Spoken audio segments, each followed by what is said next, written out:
maka disitulah peran orang itu sangat penting. Ketika kita tidak mengawal anak untuk belajar, udah bye-bye. Jadi harus ada sosialisasi yang efektif, masif, efisien, integral. Orang tua tuh memahami apa yang harus mereka lakukan. Setuju. Nah, ini situasi tolong. seperti ini. Ini masih harus napas kita harus panjang untuk melangkah terus ya.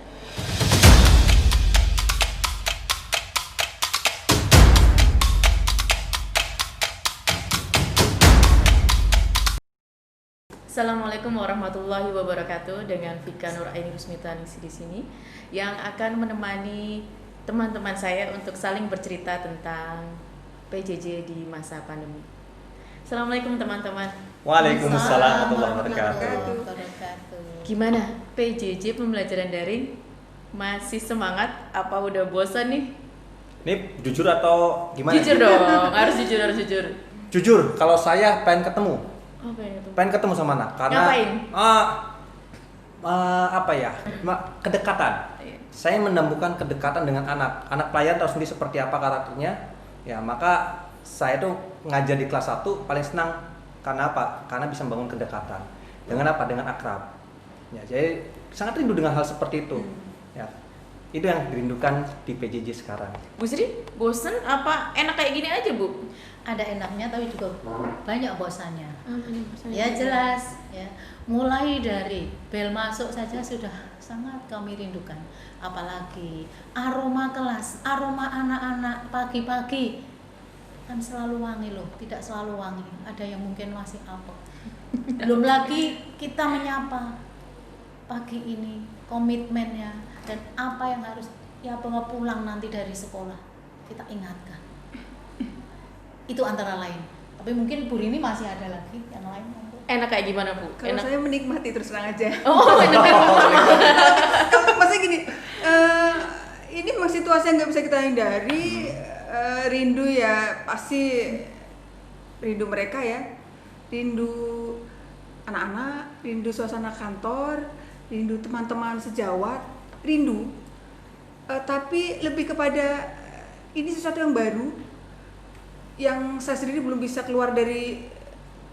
Saya bilang saya sudah mulai merasa nyaman dengan model seperti ini, tapi saya menikmati. Saya menikmati. Kalau saya menikmati, Pak.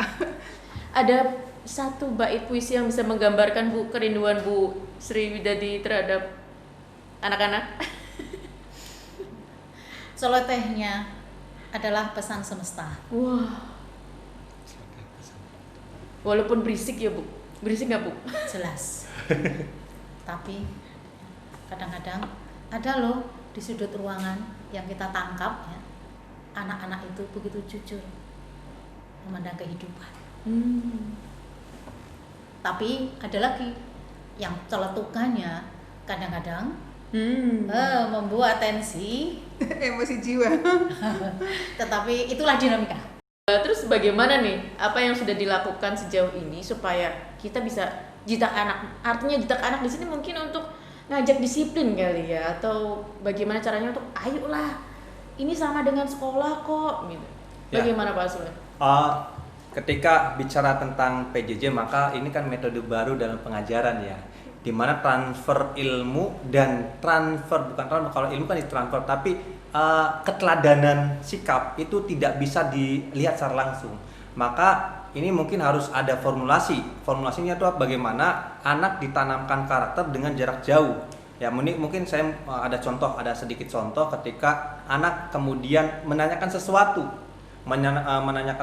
lalu di situ percakapannya itu bagi saya kurang pas, kurang sopan. Artinya lewat WA ya, assalamualaikum ya, assalamualaikum, tapi kemudian di bawahnya itu ada kata-kata yang kurang pas seperti meminta tolong tapi kayak nyuruh ya. Pernah saya kayak gitu kan, terus tak jawab tapi setelah itu di bawahnya mas lain kali kata-katanya bukan seperti ini. Nah itu kan menanamkan karakter ya, menanamkan. Dan saya selalu jawabnya ketika mereka salam saya balik dengan salam lagi. Itu kan berarti ada keteladanan gitu, menyapa. Kemudian misalkan yang lain ya, ketika membalas saya balas dengan kata-kata yang tidak singkat G, J gitu kan ya, kata-kata ya lengkap gitu kan ya. Ini sebagai bentuk menggunakan bahasa Indonesia yang baik dan benar.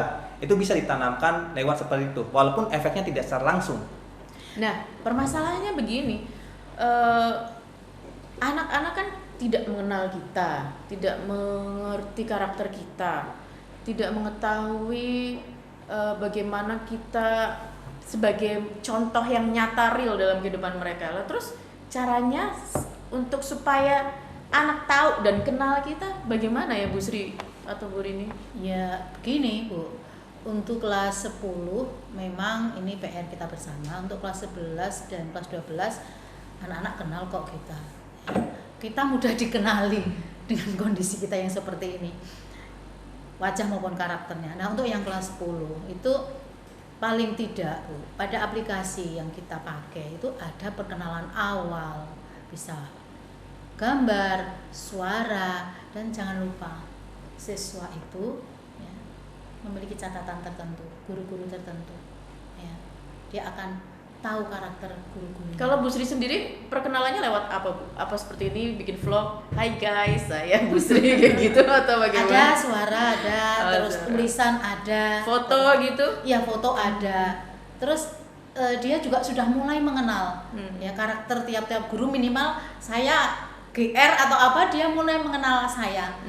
Suatu hari saya jam 7, pukul 7 itu lupa belum upload perintah ya, itu sudah anak itu mengingatkan, tumben Bu, karena apa, jadwal saya habis sholat subuh boleh dicek ya, ritual harian saya selesai sholat subuh saya upload di WA perintah apa tugas-tugas apa atau apa yang harus dikerjakan anak pada pertemuan pekan ini. Jadi yang mulai kok bisa kok mengenal kita, meskipun ya sekali lagi tidak ideal karena kondisi kita tidak ideal. Mungkin Bu Rini ada lagi pengalaman yang lain.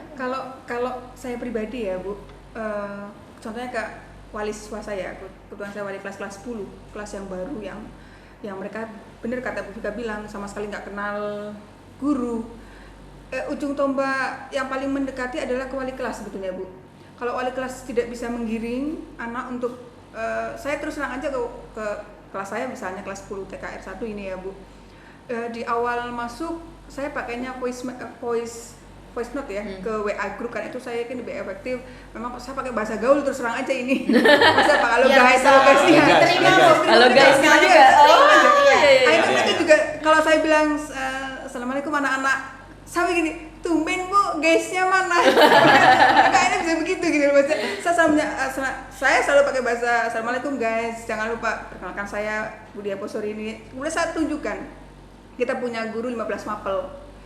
Satu ini saya mohon maaf ya, ini saya sampaikan meskipun itu pendapat saya, karakteristik Bapak Ibu guru yang ngajar di kelas saya. Nah, tuh wali kelas gitu. Jadi saya memperkenalkan pakai bahasa saya dengan tidak menceritakan bagaimana cara beliau mengajar, karena saya sudah 13 tahun di sini, mestinya apa ya dengan teman-teman sejawat. Kayaknya ini cukup membuat anak-anak memahami bahwa oh guru A ini modelnya begini, kalau tugas nggak boleh telat. Oh kalau ini bisa agak santuy sedikit. Itu menurut saya salah satu solusi yang agak meringankan anak-anak buah saya di kelas 10 gitu loh Bu Vika. Dan kalau tadi Bu Vika kan bagaimana siswa bisa mengenal guru ya. Iya. Itu masalah juga loh, kita bagaimana mengenal siswa. Betul. Tapi betul. apa? Ya, ada pengalaman yang menarik. Siswa baru kita belum pernah ketemu, bagaimana kita bisa mengenal mereka? Bagaimana itu cara Bu Sri untuk mengenal anak-anak satu persatu itu Bu? Tidak semua, tapi beberapa, terutama yang istimewa di catatan itu ya. Misalnya si A ini memang tugasnya kok penuh semua. Suatu hari ternyata dia di sekolah ada acara apa, karena dia memang siswa berprestasi. Ya, saya ketemu ikut nunut gitu loh, di Tobu Jaya, mana tahu orang anaknya gitu. Oh, sampai sejauh itu ya? Ya, itu wali kelas juga. Wali kelas suatu hari memanggil anak-anak yang bolong-bolong tugasnya itu ya. Nah, Bu saya ikut, Bu mau ketemu kapan? Saya pas WFO itu, saya tak ikut. Nah, ketemu anaknya ya. Terus kemudian dia bisa melihat saya, kita bisa omong-omong, meskipun sekali lagi loh Bu, ini semua itu kenapa kasusnya Bu? Protokol sebentar Bu, saya nanti protes.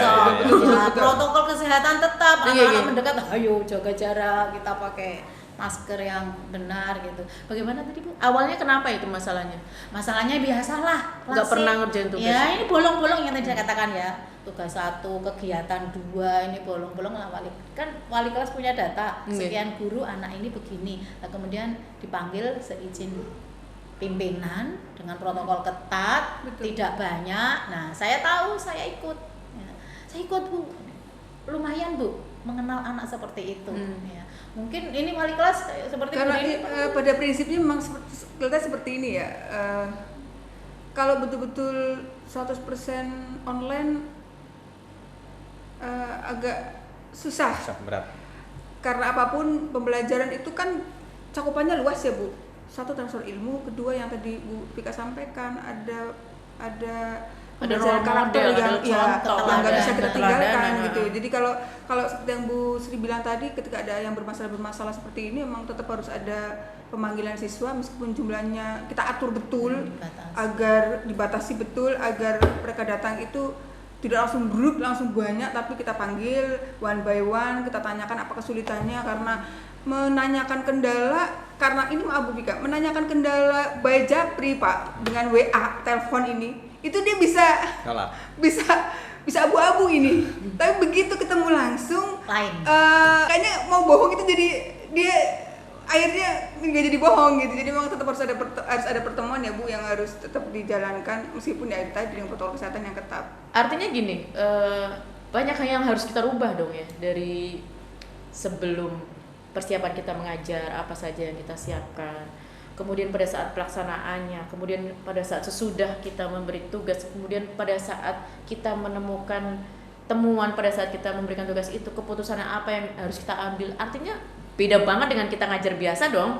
Oh jelas. Nah, ini kira-kira apa sih yang paling menonjol dan yang perlu ditata banget supaya hati-hati dan menghasilkan anak-anak juga ayo bareng-bareng, ayo tetap semangat, ayo jangan bosen, ayo terus belajar. Itu supaya seperti itu berjalan dengan baik, apa yang harus? Kalau menurut saya yang namanya di sekolah kan ada BK ya, itu juga harus berperan aktif ya dalam memberikan motivasi ke anak. Terus kemudian juga kita sebagai guru ya, kemudian tidak selamanya kemudian memberikan tugas, tapi memberikan motivasi. Jadi materinya satu hari ya mungkin motivasi aja cukup gitu kan ya. Bagaimana kita motivasi anak, sama seperti kita ketika ketemu langsung, ketika suasana tidak kondusif, maka kan kita ngomel kemana-mana gitu kan di satu hari itu gitu kan, di pelajaran itu ya.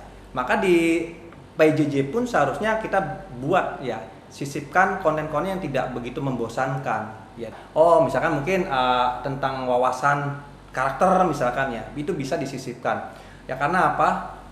Kalau saya sih merasa justru kalau saya lebih ringan di daring, ringan dalam arti mengisi konten, ringan dalam arti memberikan nilai, karena kan nilai kan langsung di sistem langsung muncul nilai. Tapi berat bagaimana menanamkan karakter ke mereka, itu yang dipikirkan ya. Bagi saya pendidikan itu bukan hanya mengajar, maka saya tuh pengen ketemu sama anak sebetulnya. Karena ketika transfer ilmu mungkin bisa dilakukan, tapi transfer edukasi untuk bagaimana menanamkan karakter itu butuh tadi keteladanan. Masalahnya sekarang nggak bisa seperti itu. Iya betul. Maka tadi salah satunya dengan cara-cara sisipan ya, mungkin tadi ketika misalkan Bu Sri Widadi dengan ketegasan beliau, dengan terus teratur, itu kan menunjukkan, menyisipkan karakter. Oh ternyata saya itu harus teratur hidup, harus sesuai dengan jadwal dan sebagainya. Misalkan saya tadi memberikan masukan tentang bahasa mereka, itu kan menjadi pesisipan karakter, walaupun memang efeknya tidak langsung jelek ya. Ketika ketemu face to face kan mata dengan mata akan terasa sekali ketemu gitu. Tapi dengan lisan tersirat ya memang akan sedikit lama. Tapi insya Allah kalau kita terus mengingatkan anak, terus memberikan contoh walaupun tidak terlihat, itu ada efeknya walaupun tidak langsung terasa. Seperti itu pendapat saya. Kalau saya ya Bu Vika, kalau tadi bilangnya kayaknya tidak mungkin pendidikan karakter, penguatan karakter ini diberikan di saat berhenti seperti ini. Bagi saya masih mungkin, karena contoh yang tadi Pak Aswar bilang, kita memulai dengan WA. Kita itu kalau mau ngasih pembelajaran jarak jauh pasti dimulai dengan WA, karena instruksi pembelajaran ada di sana lebih dulu. Pada saat pemberian instruksi pembelajaran itu ada percakapan. Ketika percakapan itu ada ketidaksopanan, kemudian kita menegur, itu bagi saya juga penguatan karakter agar dia mengerti, memahami konsep kesopan santunan dalam percakapan sehari-hari. Itu yang pertama. Kemudian lebih kepada penghargaan ketika dia mengerjakan tugas dengan tepat waktu. Bapak Ibu guru kemudian mengucapkan terima kasih, kemudian Feedback seperti memberikan teguran secara japri pribadi, karena nggak mungkin ngomongnya di grup ini Pak. Kalau di grup kan berarti menjatuhkan nama baik nih, seperti membuli dia. Kita japri satu-satu, kita sampaikan di mana kekurangannya dia. Saya yakin ini juga penanaman karakter sebetulnya ke anak-anak. Jadi tidak serta-merta PJJ ini kemudian sama sekali tidak ada karakter yang dibangun oleh kita, karena kita ini memang punya kewajiban menguatkan karakter anak-anak selain mereka punya itu di rumah gitu. Tadi yang lain ya terkait karakter sudah dibahas Pak Aswar. Ini yang harus kita singgung lagi, cabang dari karakter antara lain adalah disiplin. Ya. Nah, disiplin bagaimana PJJ ini kaitannya dengan disiplin? Ya harus sekali lagi bukan teori, harus keteladanan dari kita. Kedisiplinan guru apa? Anak akan bisa mengerti, ya. Dia akan niteni cara Jawanya. Ya. Itu wah, Bu Guru ini kalau saya sudah mengirimkan tugas, responnya sekian. Ya. Nah, kita contohkan di sana. Jadi memang resikonya tiap kali ya, karena saya antara lain juga menggunakan Google Classroom ya. Begini terus gitu kita lihat langsung di sini ada catatan. Kita respon. Itu kedisiplinan ya yang kecil ini mungkin ya kecil ya, tapi oleh anak ini akan ditangkap. Daripada maaf loh, ada anak yang ngeluh, ada yang responnya. Maaf Bu, ada anak itu punya istilah di jargon anak itu. Pon kliwon. Apa itu Bu? Iya, ngirimnya kliwon, balasnya pon. Itu semacam ini ya, apa teguran juga buat kita ya? Ya masalah, mari kita juga lihat diri kita gitu loh. Ya, anak-anak kan, Bu, saya kurangnya apa, Bu? Akan ada anak bertanya begitu. Nah, kalau kita sudah benar-benar disiplin seperti yang kita kehendaki, anak juga berlaku seperti itu, maka kita mau dicontoh lebih dulu. Respon kita juga harus hari itu, karena jam itu adalah kewajiban kita mengajar. Jadi responnya juga harus hari itu. Jadi minimal ini Bu, disiplin. Kalau tadi Bu Rini sudah yang lain, kepedulian macam-macam, unsurnya banyak. Sekali lagi kuncinya adalah keteladanan. Dengan apa yang sudah dilakukan Bu Sri dari tahap sebelum atau persiapan sampai dengan tadi keteladanan itu, ada nggak masih ditemukannya masalah gitu loh? Atau sudah 100% tidak ditemukan masalah dalam pembelajaran daring? Oh belum Bu, ini dunia Bu, mana ada selesai semua, apalagi jarak jauh begini, dunia maya, dunia nyata saja. Artinya belum tercapai tujuan pembelajaran. Belum Ya. Belum Bu. Itu yang ini berat. Iya, ini masih harus napas kita harus panjang untuk melangkah terus ya. Karena ini memang sesuatu yang baru. Artinya gini, kalau kita ngomongin pendidikan di Kan Indonesia nggak baru lagi, sudah 8 bulan. Maksudnya gini, selama ini mindset kita ruang kelas adalah belajar. Sementara sekarang anak nggak di ruang kelas ini Bu, mereka sekarang di rumah. Otomatis yang dipikiran mereka tuh nggak belajar. Ini kadang-kadang sampai ada orang tua begini, Bu mohon maaf, anak saya kan libur karena di rumah. Itu sebetulnya karena pembelajaran itu kan komponennya banyak tuh ya Pak. Ada sekolah. Nah ini yang harus digarap. Kayaknya begitu ya Bu. PR besar. Orang tua. Peran orang tua. Jadi kalau saya sendiri ya saya mengalami ya ketika di rumah tidak hanya jadi guru. Dari guru anak-anak ternyata ya lebih berat sebetulnya, luar biasa di rumah. Ketika dapat tugas dari sekolahnya itu harus dikawal. Dan ini yang kemudian harusnya ya kita sebagai orang tua, ya ini saya orang tua bercerita. Maka disitulah peran orang itu sangat penting. Ketika kita tidak mengawal anak untuk belajar, udah bye-bye. Ya nggak ditanya sudah belum tugasnya dikumpulkan, ya bye-bye, lupa. Iya, artinya peran orang tua ya ini harus ada dalam pendidikan masa pandemi sekarang. Ini yang kemudian harusnya itu ya disampaikan. Ya, tidak hanya kemudian masalah-masalah yang selain pendidikan penting. Sehingga kampanye tentang bagaimana orang tua untuk mendidik anaknya ini juga harus penting disampaikan. Belum semua orang tua seperti Pak Aswar. Jadi harus ada sosialisasi yang efektif, masif, efisien, integral. Orang tua tuh memahami apa yang harus mereka lakukan. Nah ini situasi seperti ini. Ini maaf, negara harus hadir. Betul. Tidak menafikan kehadiran negara untuk kampanye yang lain kaitannya dengan COVID. Ya, bagaimana kita menjaga jarak 3M itu kan sudah begitu populer. Tapi bagaimana orang tua mendampingi anak di rumah? Di media-media sosial yang akrab dengan masyarakat dan di rumah selalu ada televisi. Pur ini pernah lihat atau kalaupun lihat seberapa sering Belum pernah. ditayangkan Sama sekali Saya nggak ada deh. Kayaknya tidak, iya. atau karena Pak Azwar nggak pernah Nggak pernah nonton nonton TV. TV. Tapi saya yang sesekali nonton TV memang tidak semasif, Sip, seintensif Tentang iklan kesehatan, ya? layanan masyarakat lain. Artinya seberapa urgent sih ini pemerintah harus ikut Oh, andil? sangat urgent. Sangat urgent. Karena begini, pemerintah punya segalanya. Betul. Infrastruktur, power, Regulasi. biaya, regulasi. Saya katakan masif, Bu. Jadi semua media massa, jangan hanya TVRI yang itu notabene saluran pemerintah. Karena Saluran yang ada. Karena memang kita masih ingat ya, ada satu partai politik Wow. membumingkan Oh, iya, itu. lagu partai mereka Oh, kemudian anak oh, iya. Loh, mengapa tidak berani seperti itu? Iya, Maaf, iya, kalau iya. partai saja berani Bisa. membiayai untuk Iya. kampanye seperti itu, Kenapa ya? tidak? Untuk Hanya pendidikan untuk anak-anak kita satu, itu. maaf loh, kekuasaan ya. Tapi ini ya untuk masa Depan depan, anak. satu generasi.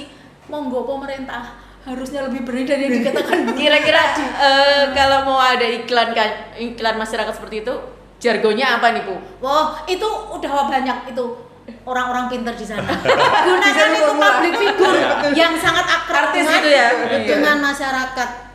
Kalau kita guru yang lugu-lugu begini suruh bicara, siapa yang mau dengar? Tapi kalau menggunakan public figure yang tiap hari muncul di media massa, Pasti insya berbeda Allah ya, Bu. efektif itu. Lebih efektif. Ya, jadi kan pendidikan itu ada pendidikan di sekolah, pendidikan luar sekolah itu keluarga dan masyarakat. Masalah itu berarti kan ada regulasi pemerintah. Kemudian rumah itu kan berarti ada kesadaran keluarga. Nah, di sekolah pun kita kan sudah menjembatani sebetulnya. Kita membuat guru wali kelas, itu kan sebagai jembatan agar membuat terjadi komunikasi dengan keluarga. Ya, sama-sama mengontrol anaknya. Baik walaupun dia di rumah, tapi kita ketika jam pelajaran kan kita mengontrol. Kadang orang tua ada yang menanyakan atau kita menyampaikan bahwa ini ada tugasnya anak-anak sekian-sekian. Ini kan sudah kita lakukan sebetulnya. Tinggal yang tadi masyarakat dan keluarga ini juga betul-betul kerjasama. Ya, jadi masyarakat tadi negara itu peran karena yang mengatur masyarakat adalah negara dengan regulasinya, ya dengan kampanye dan sebagainya. Ini sangat penting dan ini kita butuhkan sebetulnya.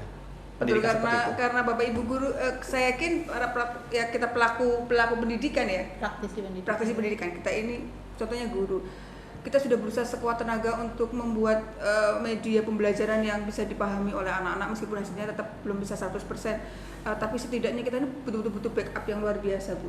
Artinya orang tua juga harus memahami bahwa ini tidak hanya sekedar mereka mendampingi saja, karena ketika mendampingi anak itu butuh ekstra kesabaran dan itu ada edukasinya. Saya pikir ada edukasinya, bukan menggurui orang tua, Iya, tidak, karena tapi banyak ada orang tua yang edukasinya, cuek betul. juga. Iya, betul.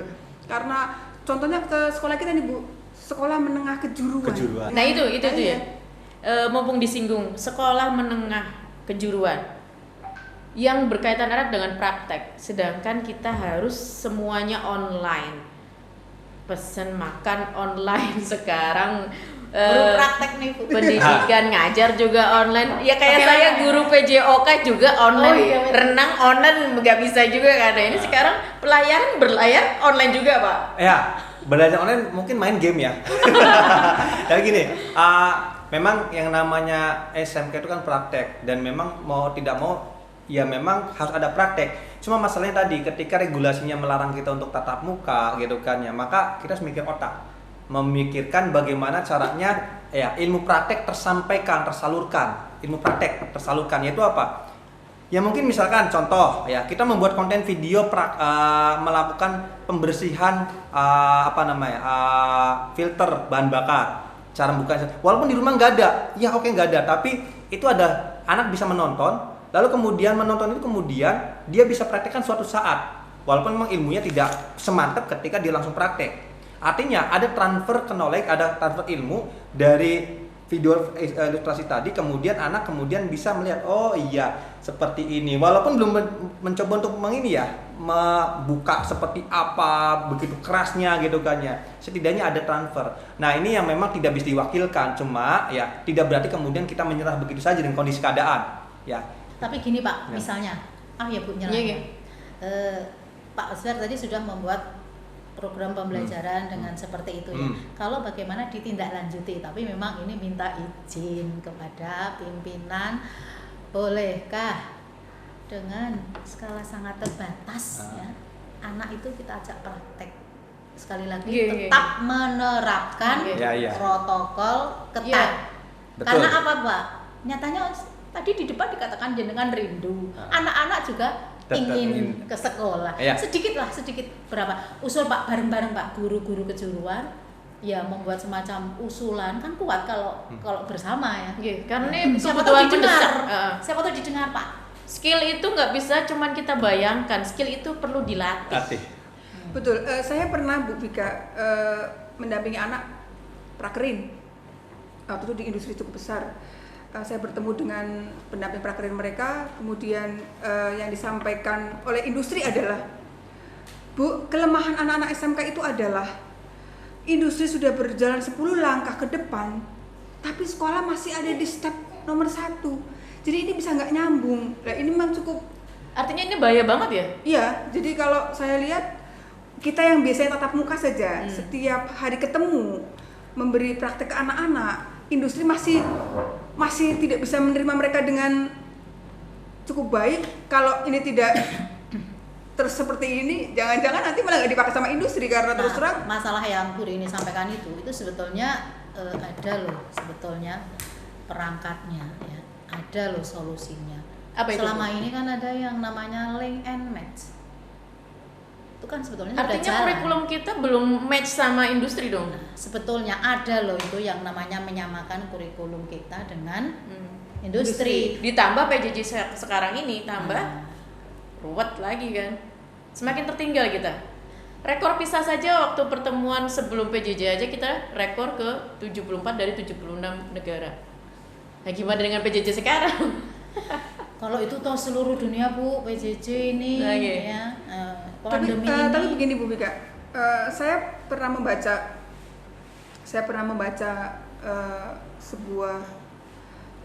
sebuah cerita dari Salman Khan Academy ya.